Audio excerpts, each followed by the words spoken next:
Soyons tous bénis, parce que comme on l'a chanté, Dieu est bon. Amen. Dieu est amour. Amen.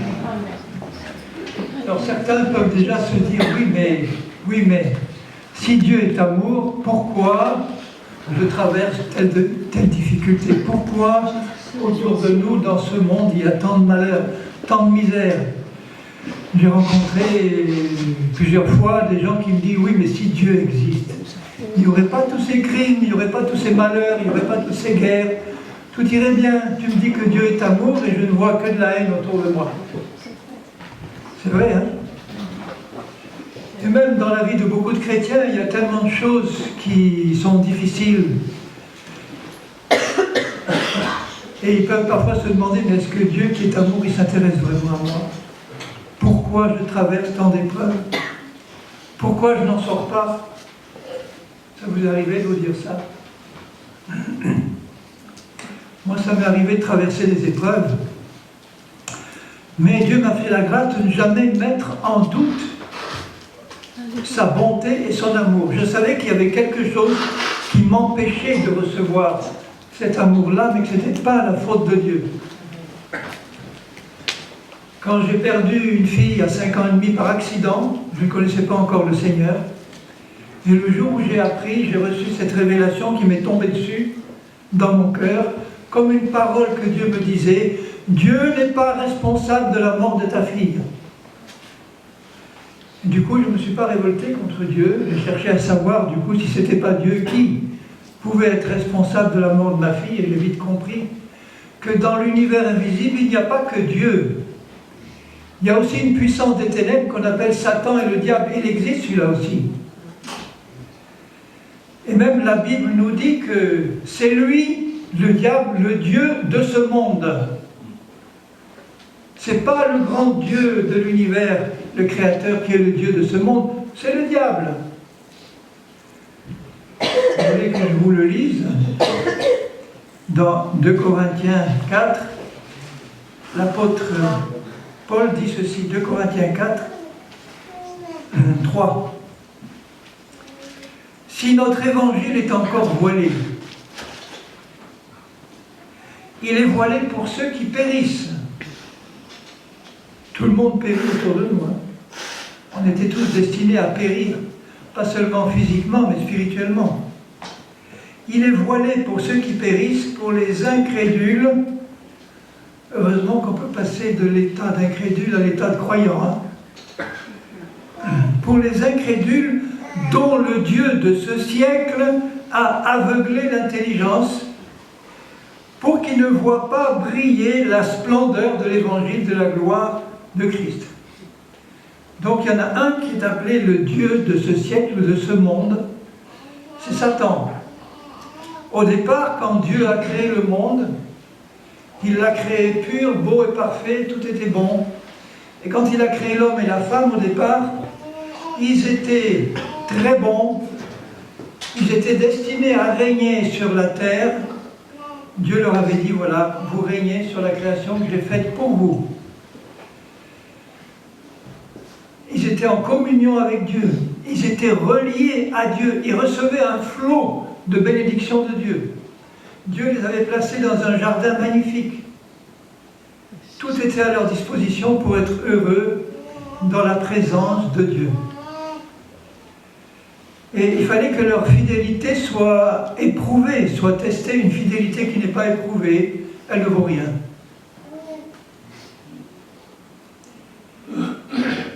Si vous vous mariez et que vous dites « je te serai fidèle toute la vie », bon, tu prends un engagement sérieux.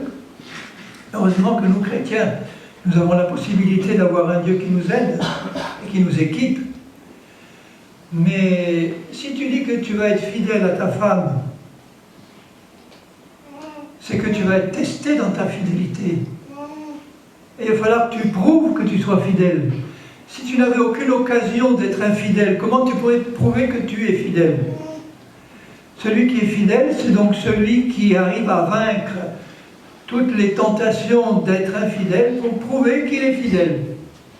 Et c'est pour ça que Dieu avait placé au milieu de ce jardin un arbre dont ils ne devaient pas manger le fruit.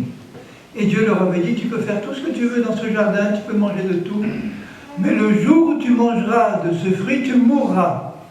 Ça veut dire que tu seras coupé de moi, qui est la source de la vie. C'était fair play, c'était honnête de les prévenir. Et il y en a un, toujours le même, Satan, qui est venu pour les tenter, pour les séduire, pour les tromper, pour les faire pécher. Parce que le péché, c'est simplement la désobéissance. Et au moment où ils ont péché, ils sont morts. Ça veut dire que le lien de vie et de bénédiction qui les reliait à Dieu a été coupé. Et ils ont été immédiatement reliés à celui qui les avait fait chuter, Satan. À partir de là, la mort est entrée. La mort vient du prince de la mort, Satan. La mort est entrée en eux. Ils ont été coupés de Dieu et reliés à Satan. Or, comme Satan est un méchant, Jésus dit qu'il ne vient que pour dérober, égorger, détruire, faire du mal. Lui seul connaît parfaitement quel est son destin final. Son destin final, à la fin des temps, c'est d'être jeté dans l'étang de feu et de soufre pour l'éternité. Il le sait. Mais il veut tromper tout le monde. Ou il veut entraîner le maximum de monde dans sa destinée finale. Et à partir du moment où nos premiers parents ont été coupés de Dieu et reliés à Satan, lui a commencé à déverser sur eux un fleuve de malédiction. Ça a commencé par le meurtre d'Abel par son frère Caïn. Et puis ça a continué. Et maintenant, on voit que c'est bien Satan qui est le prince, le Dieu de ce monde. On voit ses œuvres partout. Dans les guerres, les malédictions, les maladies, les infirmités, les catastrophes, les tsunamis, les ouragans. Tout ça, c'est pas Dieu, c'est Satan. Le jour où Jésus va venir régner sur cette terre pendant 1000 ans, et Satan sera emprisonné pendant 1000 ans dans son abîme, il n'y aura plus ces cataclysmes, ces catastrophes qu'on voit maintenant sur la terre. Ça sera le règne de Dieu, la terre entière sera remplie de la gloire et de la connaissance de Dieu, mais pas maintenant. Maintenant, seuls ceux qui se donnent à Dieu par Jésus-Christ peuvent avoir leur vie remplie de la gloire de Dieu, mais pas le monde actuel. Le seul moyen maintenant de faire échapper les gens du monde au contrôle de Satan, c'est de les amener à Jésus-Christ. C'est lui la porte de la bénédiction. Elle est encore ouverte. Elle va être bientôt fermée, elle est encore ouverte. Et donc ce fleuve de malédiction et de ténèbres qui s'est abattu sur la terre et qui est actuellement en train de contrôler la terre entière, il est réel. Il ne faut donc pas rendre Dieu responsable de tous les malheurs qui se passent. Il n'est pas responsable.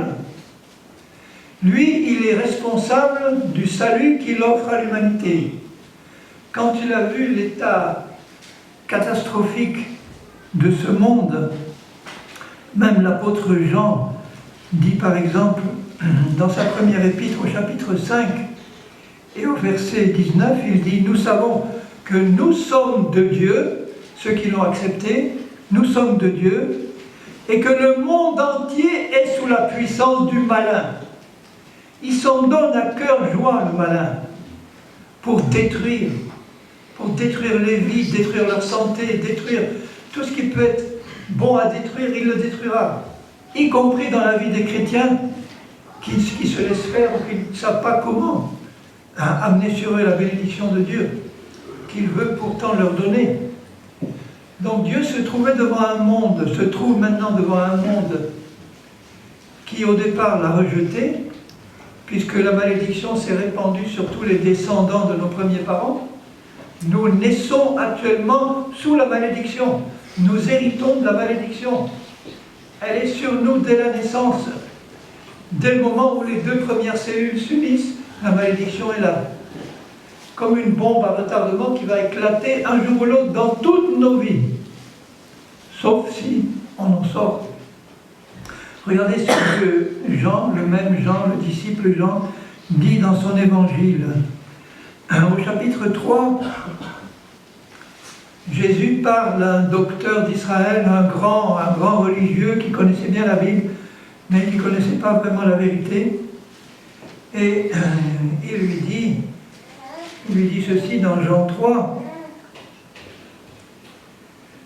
au verset 3, puisque Nicodème, ce pharisien, lui disait, mais enfin, nous sommes pharisiens, sous-entendu, on est les meilleurs, mais quand on regarde ce que tu fais, on se rend compte que nous, on est loin de pouvoir le faire. Et il lui dit, au verset 2, nous savons que tu es un docteur. Il ne savait pas encore qu'il était Dieu incarné, Dieu, le Fils de Dieu incarné. Il dit, nous savons que tu es un docteur venu de Dieu, parce que personne ne peut faire les miracles que tu fais si Dieu n'est pas avec toi.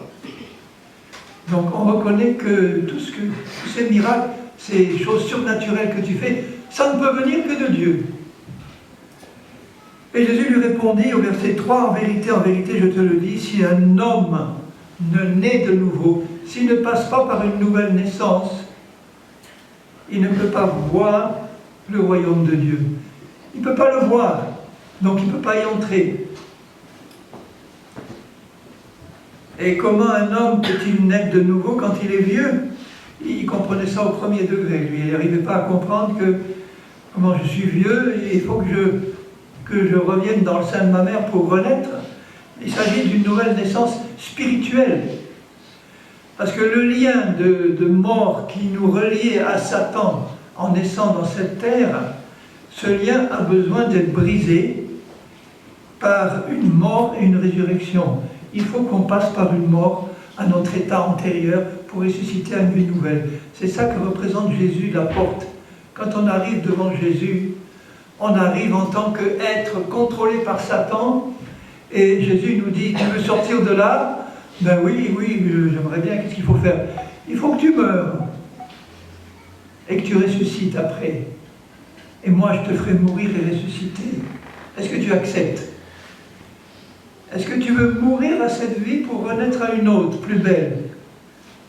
Si on proposait ça à certains condamnés à mort dans les couloirs de la mort, je pense qu'ils diraient tous oui. Est-ce qu'il y a moyen d'échapper à mon sort actuel? Est-ce qu'il y a moyen, même si je ne suis pas dans le couloir de la mort, d'échapper à la malédiction que je sens peser sur ma vie? Oui, il y a moyen. Il y a un seul moyen. Et Nicodème, au verset 9, lui dit, oui, mais comment ça peut se faire? J'aimerais bien, mais comment? Explique-moi. Alors, il dit un peu plus loin, au verset 14, alors écoutez bien ce qu'il lui dit. Il comprenait ça, parce qu'il connaissait la loi de Moïse, il connaissait la Torah, il connaissait la Bible par cœur. Et il lui dit, au verset 14, de même que Moïse éleva le serpent dans le désert, il faut que le Fils de l'homme soit élevé, comme a été élevé le serpent sur la perche dans le désert, afin que quiconque croit en lui ne périsse pas, mais qu'il ait la vie éternelle. Qu'est-ce qui s'était passé dans le désert? Le peuple de Dieu était là, il murmurait, il rouspétait, il se révoltait contre Dieu, et contre Moïse, et contre les conducteurs, il se révoltait, il n'était pas content de sa situation, il se plaignait. Et donc à cause de ça, il a ouvert la porte aux serpents, au diable. Des serpents brûlants sont venus piquer les gens, qui ont commencé à mourir. Mais là, du coup, ils ont réfléchi, ils ont dit, si on continue, on va tous périr. Qu'est-ce qu'il faut faire? Qu'est-ce qu'il faut faire, Moïse? Moïse a demandé à Dieu, Dieu lui a dit, tu vas élever un serpent en airain sur une grande perche, et tous ceux qui sont piqués par le serpent et qui sont en train de mourir, s'ils regardent la perche, s'ils la regardent, mais avec un regard bien précis, bien fixe, ils ne mourront pas, ils guériront. Du coup, il a élevé la perche, le serpent, et il dit, de même que Moïse a élevé le serpent, de même le Fils de l'homme doit être élevé. Ça ne veut pas dire que Jésus a été transformé en serpent sur la croix, mais ça veut dire que toute la malédiction du serpent est venue sur lui quand il est allé sur la croix. Tout ce fleuve de malédiction qui coule là, sur la terre, a été détourné sur Jésus quand il était sur la croix, Et il l'a reçu à plein dans son corps et il est mort à cause de ça. Il a porté la mort, la malédiction sur nous, à notre place, et il le dit au verset 16, « Car Dieu a tant aimé ce monde perdu. » Comment c'est possible? Donc il a aimé Hitler, il a aimé Staline, il a aimé tous les criminels, il a aimé nous tous. Ah ben non, c'est pas possible. Qu'il aime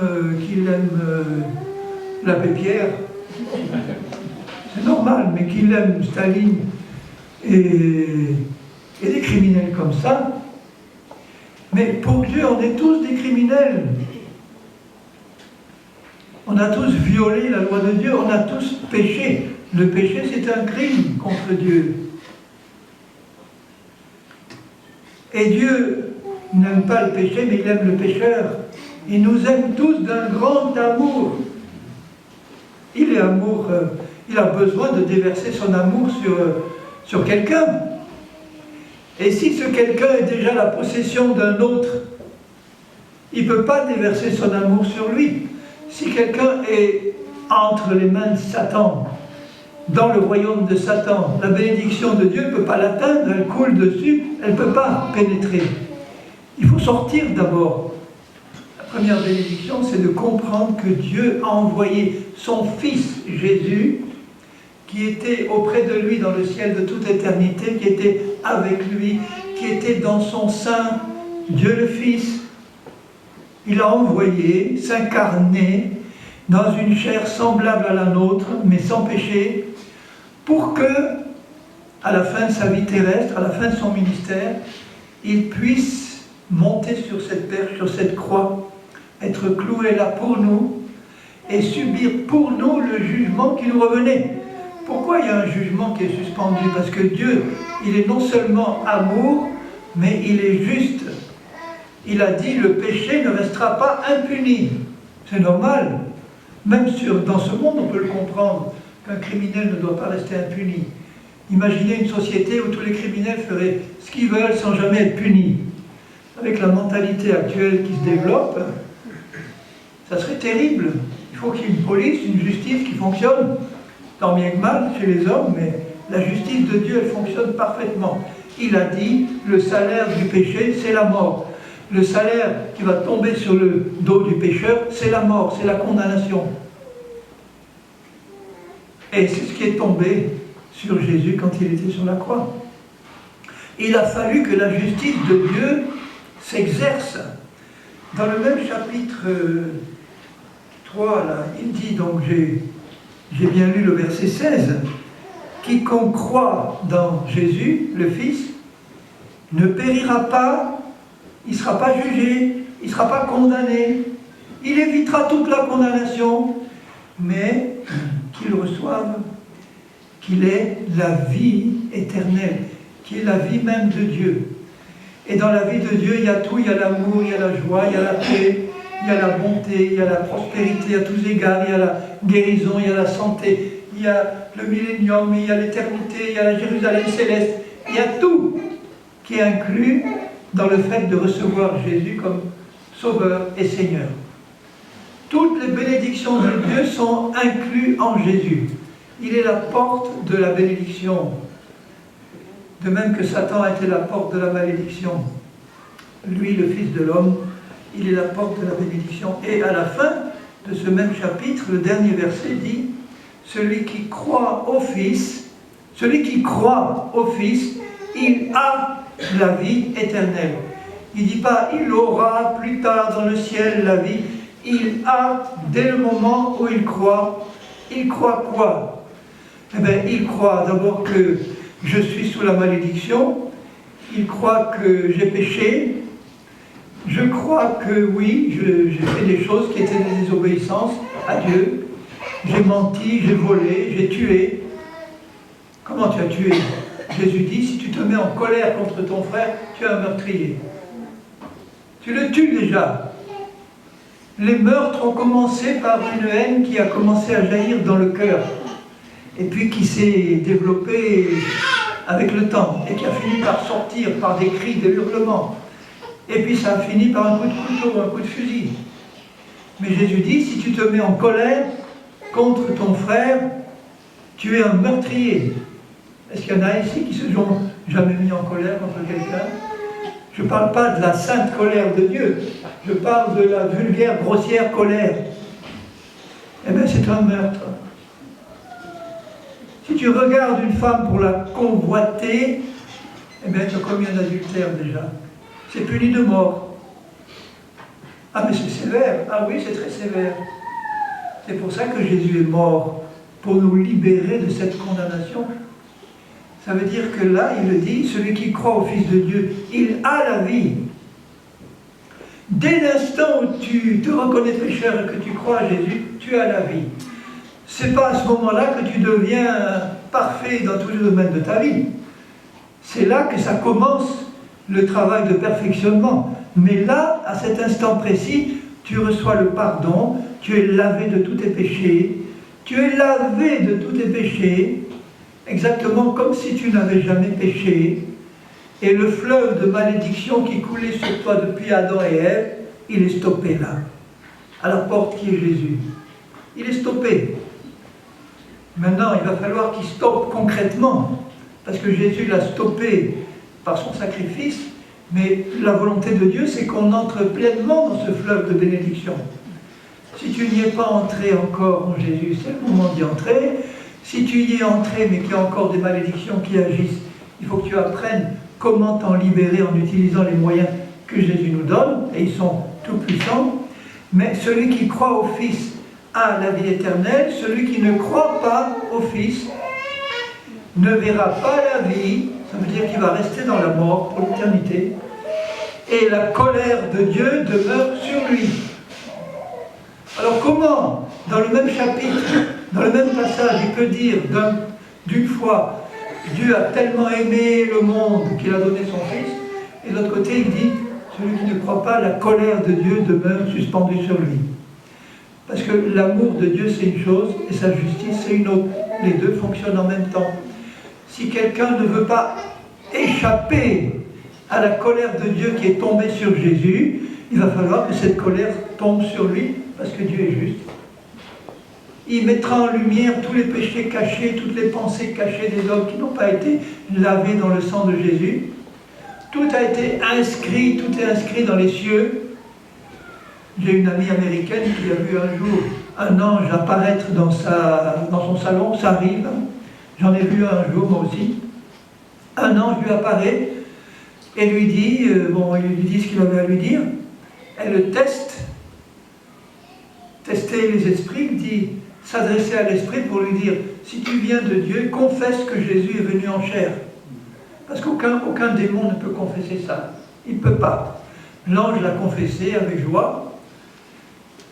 Et puis, elle a fini par lui dire, mais d'où tu viens? Je viens du ciel. C'était un ange avec des ailes, des belles ailes blanches, qui ressemblaient à ni plumes ni poils, mais enfin bon, des ailes d'ange, quoi.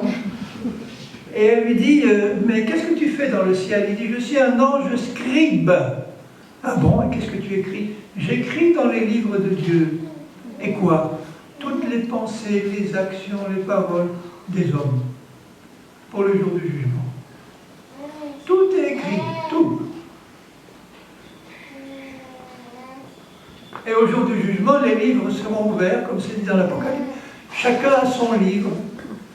Le livre sera ouvert et tout est là. Est-ce que vous ne pensez pas qu'on a intérêt à avoir pas mal de pages effacées de ce livre? Et le seul moyen d'effacer tout ce qui est inscrit de mauvais contre nous et qui pourrait risquer d'être ressorti un jour, c'est de nous tourner vers Jésus-Christ et d'invoquer son sang précieux qui a été versé à la croix, parce qu'il est bien dit que le sang de Jésus nous purifie de toute iniquité. Et que maintenant même, quand nous sommes chrétiens, quand nous avons un cœur bien disposé, quand on n'est pas des rebelles, quand Dieu nous montre quelque chose et qu'on lui dit pas non en face, sans vouloir nous repentir, quand on a cette attitude, disons, d'ouverture, de sincérité, d'humilité devant Dieu, il est dit que le sang de Jésus nous purifie en permanence. Là, maintenant, en permanence, il coule pour purifier le cœur de tous ceux qui sont à lui et qui ont besoin d'être purifiés en permanence. Je ne sais pas vous, mais moi j'ai besoin d'être purifié en permanence. Non pas que je sois pécheur de nature, maintenant je suis un saint de nature, mais je suis un saint qui peut encore pécher. Parce que pécher, c'est pas seulement désobéir à Dieu. Pécher, c'est aussi ne pas faire ce qu'il voudrait qu'on fasse, ou c'est faire des choses sans conviction. Et ça, malheureusement, je dois confesser devant vous que c'est mon cas. Mais je me confie dans le sang précieux de Jésus qui coule en permanence sur moi et qui me lave en permanence. Que Dieu soit béni pour le sang de Jésus. Maintenant, le choix, il vous est donné. Ou vous échappez de la malédiction que vous avez héritée à votre naissance, quelle que soit la bonne éducation que vous ayez, la bonne famille que vous ayez, même la famille chrétienne que vous avez. Ce n'est pas une famille chrétienne qui fait de vous automatiquement quelqu'un de converti et de sauvé. Vous devez prendre vous-même un engagement personnel devant Dieu pour échapper à ce flot de malédiction et pour entrer dans le fleuve de vie de la bénédiction que nous avons en Jésus. Donc qu'est-ce qu'il faut faire? Il faut reconnaître qu'on est pécheur. Ça, j'avais beaucoup de mal à le reconnaître, moi, parce que je me trouvais tellement bien qu'il a fallu vraiment une action directe du Saint-Esprit dans mon cœur pour qu'il dévoile ce qu'il y avait dedans. Et là, quand j'ai vu ce qu'il y avait dedans, à la lumière de l'Esprit, eh bien, je me suis humilié, j'ai dit, Seigneur, moi aussi, je suis pécheur, pire que les autres, parce que je me croyais bien. Ça, c'est l'hypocrite, le pharisien, voilà. Le pharisien, c'est le pire de tous, parce qu'il se croit bien, alors que devant Dieu, il est pécheur comme les autres. Se reconnaître pécheur, reconnaître que Dieu a envoyé une seule personne pour nous libérer du péché. On n'est pas libéré du péché par nos bonnes actions, on n'est pas libéré du péché parce qu'on appartient à une religion, on n'est pas libéré du péché parce que dans le plateau de la balance, on va mettre nos bonnes œuvres qui vont compenser les mauvaises. On n'est pas libéré du péché par quoi que ce soit d'autre que la foi en Jésus venu mourir pour nous sur la croix. Il n'y a pas d'autre solution, il n'y en a qu'une. Il est la solution. Jésus est la porte. Il est le Fils de Dieu venu mourir pour nous sur la croix. Celui qui croit au Fils de Dieu, il a la vie éternelle. Se reconnaître pécheur, reconnaître que Jésus est mort sur la croix pour nous et l'accepter comme celui qui est mort sur la croix pour nous. Ça ne vient pas automatiquement sur nous, le salut. Ça ne nous tombe pas sur la tête comme un fruit mûr. On doit l'accepter nous-mêmes, le recevoir. Dieu ne force personne à recevoir son salut, sinon le monde entier serait sauvé automatiquement. C'est pas comme ça qu'on est sauvé. On doit choisir. Une relation d'amour, c'est forcément un choix.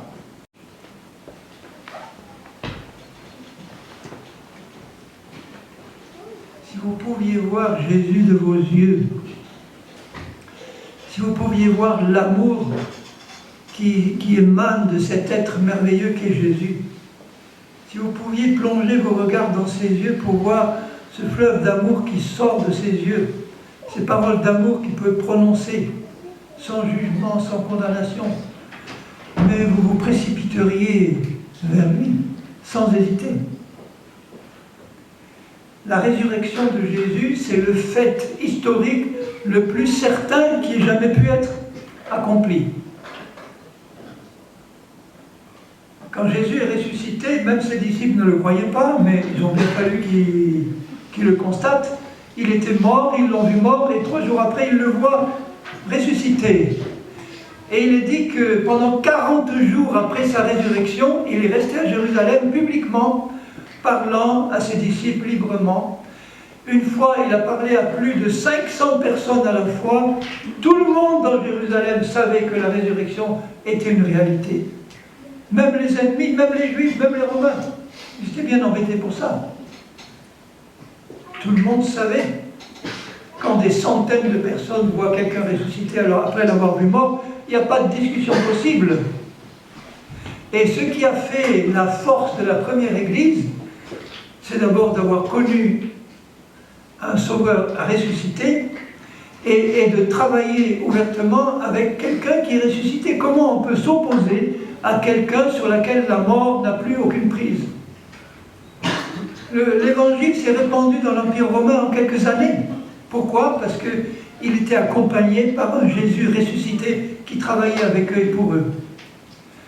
Même les pires persécuteurs comme Saul de Tarse, Saul qui persécutait l'Église, mais alors à mort, qui mettait à mort les chrétiens, qui les emprisonnait, Jésus lui est apparu sur le chemin de Damas et là, il a été retourné comme une galette. En un instant. Immédiatement, il a commencé à annoncer celui qu'il persécutait avant. Maintenant, j'ai vu récemment sur Internet une nouvelle qui disait, dans un site chrétien, que des centaines, des milliers de musulmans reçoivent des apparitions de Jésus. Parce que autant ils seraient fermés à l'annonce de l'Évangile, autant si Jésus leur apparaît directement, là c'est clair. J'étais il n'y a pas très longtemps à Beau-Soleil, dans les Pyrénées, dans les Alpes-Maritimes, là, et il y avait au milieu de nous, le culte du dimanche, il y avait un jeune, et le pasteur lui a demandé de se lever, il dit, raconte-nous ce qui t'est arrivé là récemment. Il m'a dit, moi j'étais musulman endurci, on m'avait essayé de m'évangéliser, mais il n'en était pas question, j'étais complètement fermé à l'évangile. Et une nuit, dans mon sommeil, Jésus m'est apparu. Et du coup, je me suis immédiatement converti, j'ai compris. Voilà, il était là devant tous, témoignant que Jésus lui était apparu, qu'il avait accepté, qu'il était converti. Alors peut-être que Jésus ne vous est pas encore apparu, mais sachez, bien-aimés, qu'il est vivant et ressuscité. Il est là au milieu de nous. Il est prêt à ouvrir son cœur et ses bras à tous ceux qui ne l'auraient pas encore fait pour se tourner vers lui et pour lui donner son plein salut. Il est prêt aussi à s'ouvrir à ceux qui le connaissent mais mal pour qu'ils le connaissent mieux. Il est prêt à s'ouvrir à ceux qui le connaissent le mieux pour qu'ils le connaissent encore plus. Il veut se faire connaître parce qu'il est bon à connaître Jésus. Il est merveilleux à connaître Jésus. Il est amour, il est parfait, il est saint.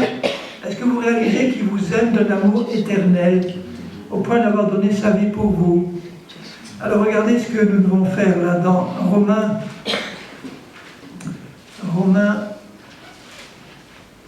10.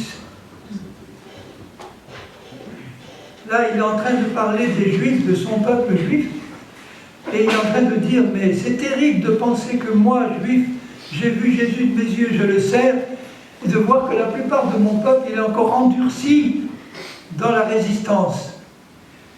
Il dit au verset 1 du chapitre 10, « Le vœu de mon cœur et ma prière à Dieu pour Israël, c'est qu'il soit sauvé. » Le vœu du cœur de Dieu, c'est que tous les hommes soient sauvés.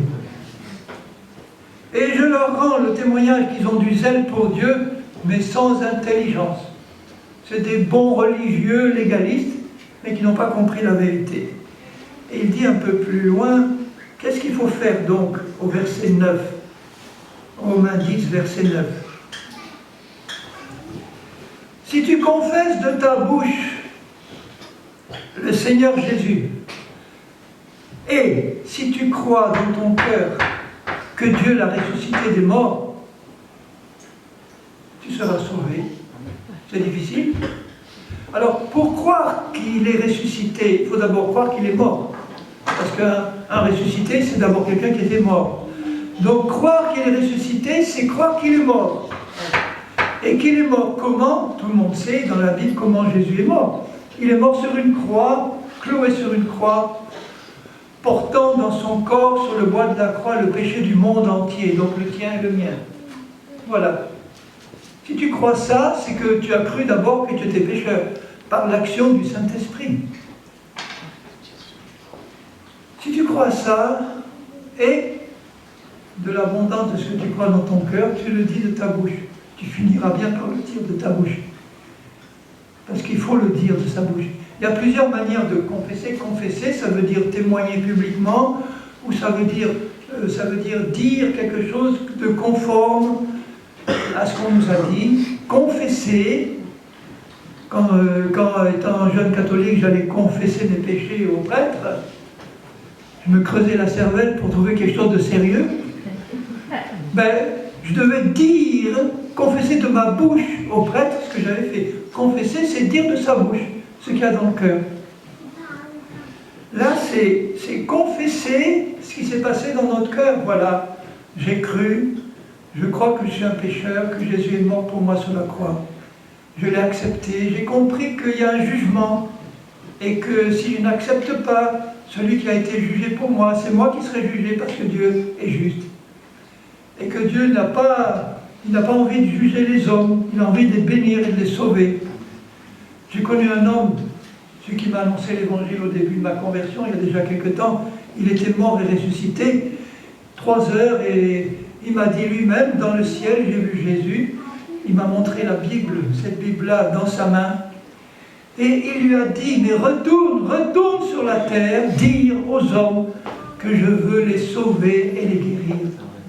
Que je veux les sauver et les guérir. Va, allez, retourne d'entre les morts. Va leur dire que je veux les sauver de la mort, les guérir et les bénir. Vous n'avez pas envie d'être sauvé, guéri et béni? Moi si. Alors, s'il y a des bénédictions à prendre, là, je suis candidat. D'abord, c'est pour la gloire de Dieu. Si Dieu veut nous bénir, c'est pas seulement parce qu'il est bon, c'est pour la gloire de Jésus.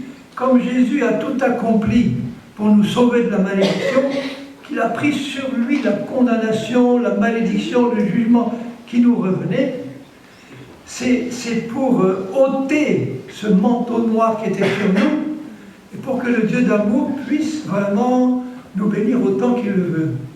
Dans notre esprit, notre âme, notre corps, notre vie, notre famille, tout. Il veut nous bénir. Et celui qui a acquis la bénédiction pour nous, il faut qu'il soit honoré. Dieu veut honorer Jésus en nous sauvant et en nous bénissant. Et si vous voulez vraiment honorer Jésus, laissez-vous sauver et bénir. Acceptez la bénédiction de Dieu. Est-ce que c'est compliqué, mes amis? Non, c'est tout simple. C'est d'une simplicité évangélique. Les choses de Dieu sont simples, ce sont les théologiens qui les compliquent. Les choses de Dieu sont toutes simples. Ne nous éloignons pas de la simplicité de Jésus. Si vous connaissiez Jésus, vous sauriez à quel point il est simple. Vous l'inviteriez chez nous, il viendrait en savate. Enfin, je veux dire, il ne viendrait pas en costume 3 pièces. Il viendrait s'installer simplement chez vous, partager un moment avec vous, discuter comme si vous étiez son meilleur ami, alors qu'il est le roi des rois, le Seigneur des seigneurs. Ça ne veut pas dire qu'on doit être familier avec lui, ça veut dire que lui descend de notre portée parce qu'il nous aime. Quand il dit, si quelqu'un entend, je frappe à la porte, si quelqu'un entend, qu'il ouvre. Et il viendra partager un souper avec vous. Partager la soupe avec vous, simplement. Il nous aime, mes amis. Il nous aime d'un amour éternel. Il veut voir son Église hériter de toute la bénédiction. Donc il veut délivrer tous ceux qui viennent à lui. Nous tous ici maintenant, nous faisons partie de cela, sinon on n'y serait pas. Il veut les délivrer de toute forme de malédiction quelconque qui était héritée de leur péché passé ou de l'héritage qu'ils avaient reçu.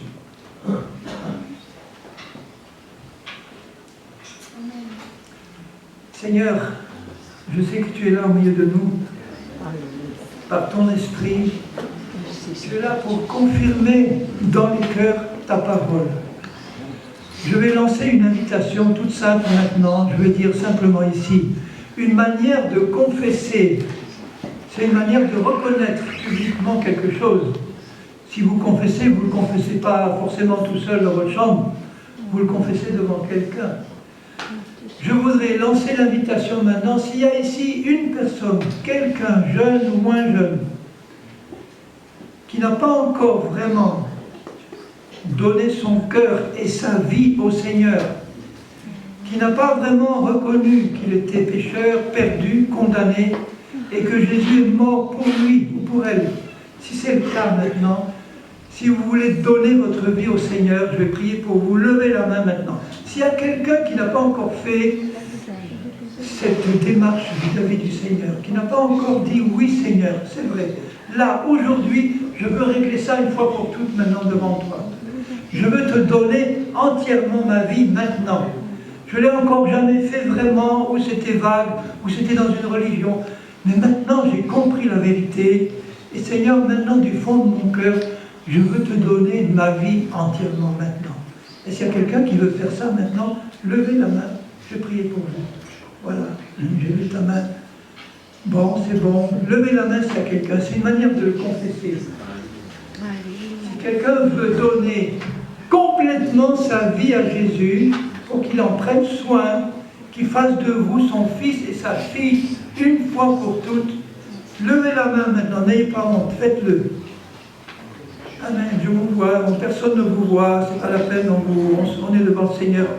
Faites-le, je n'insiste pas lourdement, mais je vous invite à lever la main. Si vous levez la main, ça veut dire que dans votre cœur, vous avez compris, que dans votre cœur, vous avez reconnu que Jésus est mort pour votre péché, et que là, maintenant, vous lui donnez votre vie tout entière. Alors maintenant, je vais prier pour vous qui avez levé la main. Et nous allons tous prier ensemble pour vous. Seigneur, je te bénis pour ceux qui ont levé la main. Je te bénis parce que cela signifie que dans leur cœur, tu as travaillé par ton Saint-Esprit pour leur révéler que Jésus est venu mourir pour leurs péchés comme le nôtre à tous. Et Seigneur, maintenant, ils s'approchent de toi pour te recevoir comme leur Sauveur et leur Seigneur. Alors croyez dans votre cœur, bien-aimés qui avez levé la main, croyez dans votre cœur, parce que maintenant dans votre cœur vous avez entendu cette prière. Croyez dans votre cœur que Jésus a effacé vos péchés. Vous vous êtes tournés vers lui, il a effacé vos péchés, il vous donne la vie éternelle. Il fait de vous ses enfants, et à partir de maintenant, il prend soin de vous. Il va vous enseigner tout ce que vous avez à faire. Vous aurez à faire des choses pour lui, elles ne seront pas difficiles. Vous aurez à passer par un baptême d'eau, parce qu'il nous l'a demandé, ça représente notre mort et notre résurrection en Christ. Il vous demandera de continuer d'être fidèle et il vous aidera à le faire. Il vous soutiendra par son esprit tout-puissant. Et il vous demandera de lui demander de vous en remplir et il le fera aussitôt. Seigneur, tu prends soin d'eux et je sais que nous les remettons entre tes mains. Tu en prends soin jusque dans la vie éternelle. Seigneur, que le fleuve de malédiction qui était sur eux soit remplacé maintenant par un fleuve de bénédiction. Et Seigneur, je te prie aussi pour tous ceux ici, nous tous qui sommes tes enfants. Nous avons tous, y compris moi le premier, tous besoin d'être encore plus bénis par toi. Et nous savons que ta bénédiction, tu ne l'as fait suivre d'aucun chagrin. Ta bénédiction consiste, Seigneur, à nous libérer de tout ce que l'ennemi peut encore avoir d'influence sur nos vies. Que ce soit sur notre âme ou notre corps, nos pensées. On peut être tourmenté, oppressé dans nos pensées, oppressé dans nos sentiments. Seigneur, on peut être tes enfants et être encore oppressé par le malin, ou encore attaqué par le malin, ou encore attaqué par des maladies, ou encore attaqué par quelque chose qui nous vient de ton ennemi. Nous savons, Seigneur, que tu l'as vaincu à la croix, que tu as remporté une victoire absolue sur Satan et que tu es venu détruire toutes ses œuvres. Alors maintenant, nous allons prier pour tous les chrétiens qui n'ont pas levé la main, mais qui ont besoin d'être bénis. Si je vous demandais de lever la main, je pense que tous le feraient. Bon. On va prier ensemble pour que le Seigneur, dans sa grâce, nous fasse pleinement entrer dans son plan parfait. Son plan parfait, ce n'est pas seulement d'être guéri et béni. Son plan parfait, c'est de nous remplir de sa vie divine pour faire de nous sur cette terre le peuple que nous sommes vraiment dans l'esprit. Et avant de prier, je vous lirai juste ce court verset de l'apôtre Pierre. Regardez un peu à quoi nous sommes appelés. dans la première épître de Pierre, au chapitre 2 et au verset 9, il dit, vous, il parle des chrétiens là, vous, au contraire de ceux du monde, vous êtes une race élue. On n'aime pas trop le mot race aujourd'hui. Bon, mettons un peuple, une espèce d'homme élu. Élu, ça veut dire choisi par Dieu. Quand le peuple élit un président ou des députés, c'est le peuple qui choisit. Alors que là, quand Dieu élit quelqu'un, c'est nous qui le choisissons. Les élus sont ceux qui ont choisi Jésus. Alors, vous, au contraire, vous êtes une race choisie, élue. Un sacerdoce royal. Ça veut dire sacerdoce, vous êtes des prêtres royaux et des rois et des reines. Sacerdoce royal. Une nation sainte. Un peuple acquis par le sang de Jésus, afin que vous annonciez, voilà, à tout le monde, et on l'annonce parce qu'on le voit dans notre vie, que vous annonciez les vertus, la gloire, les qualités de celui qui vous a appelé des ténèbres à son admirable lumière. Il nous a fait rentrer dans son admirable lumière. Alléluia. Vous qui autrefois n'étiez pas un peuple, et qui maintenant, parce que vous avez reçu Jésus, vous êtes le peuple de Dieu. Et le peuple de Dieu est appelé à régner sur cette terre, à régner sur le péché, à régner sur les œuvres du diable, à les détruire au nom de Jésus, à manifester la gloire de Dieu au milieu de nous. Vous êtes candidat pour ça? Amen. Amen. Levez la main si vous êtes candidat pour ça. Alléluia, alléluia, alléluia. Alléluia. Enfin, moi, je lève les deux. Hein. Ben, on va prier pour ça. Seigneur, nous te prions pour que ton nom soit glorifié au milieu de ton peuple, pour que le nom de Jésus soit élevé au milieu de nous, pour que l'œuvre de Jésus, qu'il a parfaitement accomplie, se manifeste pleinement dans chacune de nos vies, par le fait que nous soyons libérés complètement, concrètement, de tout ce qui vient encore des malédictions du passé. Pourquoi? Parce que tu as voulu nous bénir, Seigneur. Tu nous as donné un sauveur parfait. Toutes tes promesses sont oui et amen au nom de Jésus. Et maintenant, en tant que chrétiens, puisque tu nous as appelés à régner, nous prenons autorité au nom de Jésus sur toute puissance mauvaise, sur la puissance de l'ennemi, des démons de Satan, qui peut encore agir au milieu de tes enfants, et nous la détruisons au nom tout-puissant de Jésus-Christ. Voilà, que les malades soient guéris, que ceux qui ont des liens dans leur âme soient libérés, que la puissance de Dieu se manifeste au milieu de nous par des signes, des prodiges, des miracles et des guérisons, uniquement pour la gloire de Dieu et de Jésus-Christ. Amen. Amen.